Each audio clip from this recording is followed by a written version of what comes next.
Well, today marks a major step after a fire on board a Navy ship more than 2 years ago. Thanks for joining us here at 6 a.m. I'm Eric Connert. And I'm Nada Irampour. Our top story today here, the trial begins for the sailor who's accused of starting that massive fire, the one that destroyed the USS Bonham Richard. CBS 8's Dana Marie McNichol live outside Naval Base San Diego with what we can expect to happen today. Dana Marie. Well, good morning, Eric and Netta. The 21-year-old seaman recruit Ryan Mays is facing charges for arson, allegedly setting fire to the Bonham Richard back in July 12th of 2020. Now, he says that he's innocent. We get a better idea of his defense from his lawyer who represented him during preliminary hearings. It sounds as if you feel that Seaman Mays here is actually a victim of larger forces at work here. I do. And I know he feels that way. He came into the Navy with high aspirations, and I can't imagine the stress. I'm not in his shoes, obviously, but I know this has been a very stressful time for him and for his family. And he definitely does feel like he's a victim. Now, that was attorney Gary Barthel in an interview with Carla Chiquetto here, who says he's no longer representing Mays, but is still involved with his defense. He says the key to Mays' defense is actually the fact that the Navy admits a massive failure of leadership was to blame for the fire spreading out of control. Now, prosecutors have alleged that Mays was disgruntled with the Navy after dropping out of the Navy SEAL training program. Barthel says that the Navy is painting Mays as a disgruntled sailor as a smokescreen aimed at covering the Navy's lack of preparedness and failure to fight the fire. He says investigators found no evidence that an accelerant was used to start the fire, and no fingerprints or DNA from Mays was ever found. Now, CBS 8 did reach out to the Navy for comments about the fire and its prosecution. In a statement, they told us charges were brought in response to evidence found during a criminal investigation into the fire. The Navy scrapped the Bonham Richard at a cost of $1.2 billion. Now, Mays' trial at Naval Base San Diego here starts at 9 a.m. this morning, is expected to last at least 2 weeks. And if he faces up to life in prison if convicted. Now, if you'd like to read more on the timeline of how everything started and played out from the very beginning, CBS8.com is a great resource. We're going to be covering this heavily as this is a developing case. I'm Dana Marie McNichol coming to you live for CBS 8. Dana Marie, thank you. This morning, 2 men are in custody accused of breaking into a T-Mobile store and then getting stuck inside. This happened just before midnight in Grantville. One of the suspects dropped inside from the building. Both the back room and front doors were locked, so he got stuck. Police found the other suspect on the roof. They were both arrested. This morning, police in Oceanside are looking for a car believed to be involved in a hit and run here. Take a look at this. A 28-year-old was seriously hurt after being hit on North Redondo Drive, just east of Martin Street. So this happened around 6:30 last night. Police say the car involved is believed to be that 2006 to 2009 blue Ford Fusion. You're asked to call Oceanside Police if you have any information on this.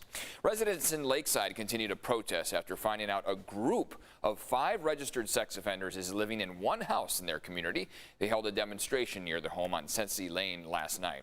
We've learned the home is registered as a treatment facility and is legally able to house up to 6 sex offenders at one time. Residents are hoping something can be done. I raised 3 kids in this neighborhood, 6 grandkids and 2 great-grandchildren that play on these streets, so I don't care for it at all. State Senator Brian Jones's office says the State Department of Corrections and Rehabilitation poorly handled the placement. We are told the senator is trying to find a solution. Today, the San Diego City Council will discuss our homeless crisis during a special meeting. Council members are expected to formally accept a grant from the state of California and approve a new agreement for an outreach program to help unsheltered San Diegans. Today's special meeting comes after the number of homeless people downtown reached a record high. The last count was 1,600 homeless people in the month of August. A war of words between 2 San Diego leaders over how to handle homelessness in El Cajon. This comes after Mayor Bill Wells announced a city investigation found an influx of homeless individuals staying at their hotels. Wells blames the county, claiming deputies dropped people off in the city. The county does provide hotel vouchers, but Wells says the county should have alerted him. County Supervisor Nathan Fletcher released a statement saying, quote, Bill Wells is a fraud, while other county governments is stepping up in a bipartisan way to get people off the street. The mayor would rather dishonestly grandstand. The only outcome of his tantrum will be more homeless on the streets of El Cajon. Again, that was a quote from Nathan Fletcher. Meantime, Wells says housing isn't the issue, and the focus should instead be on mental health. So this moving people in and out of housing and letting destroy hotel rooms, and then we spend a bunch of money to rebuild the hotel rooms, this revolving door, it's not going to help anybody. Least of all, it's not going to help the homeless person. If we want to help people, we got to help them get out of their addiction. And that's Mayor Wells. He also says the city has sent notices to 8 hotels with 25% or more guests using vouchers. That makes them in violation, he says, of their permits, and they could be fined up to $1,000 a day. Well, as we know here, tourism a big part of our local economy here in San Diego, right? Today, cruise season officially begins for the Port of San Diego. You're going to see a lot more of these. CBS 8's Chris Groh joining us live along the Embarcadero with a closer look. Those are impressive vessels on the water, Chris. Yeah, they're always really pretty to look at, especially when it's nighttime or very early morning hours like it is right now, and you see the lights there on the cruise ship. But a lot of people looking to go to some pretty destinations as well. In fact, the first ship to leave the port today to start the season headed out to Tahiti, a destination that I'm sure a lot of people would love to enjoy, especially this time of year. But let's get to the brass tacks, so to speak. Let's get to those numbers to show you just how important cruise season is here for the San Diego economy. Now, experts forecast this to be the busiest one since 2010. In fact, look at the screen right there. Each home-ported cruise, that means the ship starts and ends its voyage in San Diego, brings in an economic impact of $2 million to the local economy. 140 cruises are scheduled this season, and an estimated 460,000 passengers are expected to go through the port of San Diego. Now, cruise lines are doing their fair share as well. Disney Cruise Line increased their sailings from San Diego from about 16 to 24 season to 51 this season, and Princess Cruise Lines also going in and finally home porting in San Diego. They're going to have 13 trips this cruise season. So a lot happening here. We know a lot of the hotels, a lot of the restaurants are excited because it's not just what people do on the cruise ship. Some people like to get to their home port destination a little early, spend some time here, and that means that money is being spent here as well too. Eric and Netta. All right, Chris, thank you for that. I know, Evan, isn't your family a fan of the cruises? Oh, yes, including me, myself. Big fan, love cruises. And so, I mean, it's nice to see it back. Also, like Chris mentioned, it brings so much to the local economy, too. All the businesses down at, say, Seaport Village, for example, close to Waterfront Park, they are all really benefiting from these cruises coming back into play.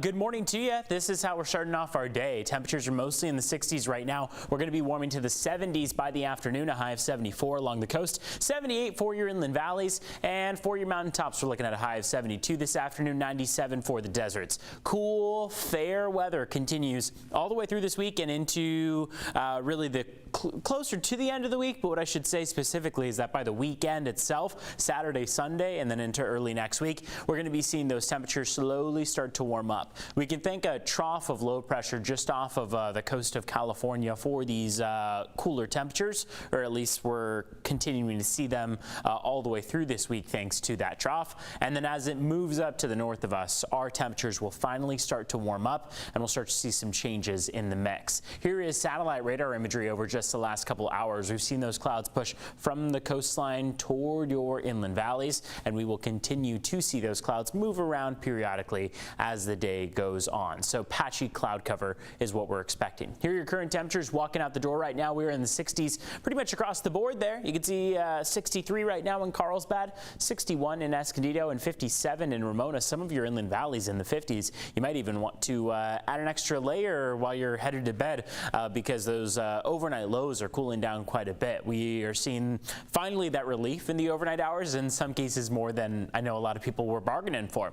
Here are your 24-hour temperature changes. So you can see how across the county we are are mostly cooler to start off the day. We are 3 degrees cooler in Encinitas, 5 degrees cooler in Poway and in Ramona, and it looks like off toward Julian, we're 5 degrees warmer. Borrego Springs 6 degrees cooler, I should say, than 24 hours ago. Here is what we've got in traffic this morning. No major crashes or collisions on the road. You can see how we are looking pretty good out there. We're not even seeing slower speeds in many spots on the map. For the latest, you can head to our website. That's cbs8.com/traffic.